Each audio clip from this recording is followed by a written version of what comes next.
இப்போ பார்த்தீங்கன்னா 8, 17, 26 இதில் 8ன்னு பார்த்தீங்கன்னாக்கா பர்த் யார் அதிகமாக இருப்பாங்கன்னு பார்த்தீங்கன்னாக்கா லேடிஸ் தான் இருப்பாங்க.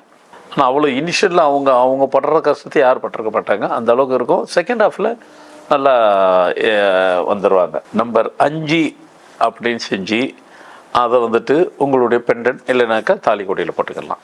சரிங்க, லேடிஸ்க்கு சொல்லுங்க. இப்போ ஜென்ஸு 17 போட்டுக்கலாமா? அவங்களும் போட்டுக்கலாம். அவங்களும் இது மாதிரி செயினில் போட்டுக்கலாம், இல்லைன்னா ரிங் மோதிரமாக போட்டுக்கலாம். அதனால் 8க்கு பயப்பட தேவையில்லை, ஈஸிவே. இதை நீங்கள் செஞ்சுட்டு உங்களுக்குள்ளே உடம்புக்குள்ளே நீங்கள் அதை பாவிச்சிங்கனாக்காவே உங்களுக்கு படுற ஸ்ட்ரகிள் லைஃப்பில் அவ்வளோ ஸ்ட்ரகிள் படுறோம், அவ்வளோ ஸ்ட்ரகிள் பட்டு தான் எல்லாத்தையும் காரியத்தை முடிக்கிறோம். ஸ்ட்ரகிளே பட வேண்டாம். 3ஆம் தேதி பிறந்திருக்காங்க, 3னா 3, 12, 21, 30, 6னா 6, 15, 24 அவங்க பிறந்தாங்கனாக்கா அவங்க 9ஆம் நம்பர் செஞ்சு வச்சுக்கலாம். இப்போ 5, 14, 23 பிறந்திருக்காங்கன்னா அவங்க என்ன நம்பர் யூஸ் பண்ணலாம்? அதுதான் சொல்கிறேன். அது அவங்களுக்கு டேட்டு ஃபேட்டு பார்க்கணும். உடனே எல்லாரும் 5னாக்கா நம்ம 5ல் பிறந்திருக்குமே ரொம்ப ஃபர்ஸ்ட் கிளாஸ் நினச்சிட்டு இருப்பாங்க. உண்மையான சீக்ரெட்டு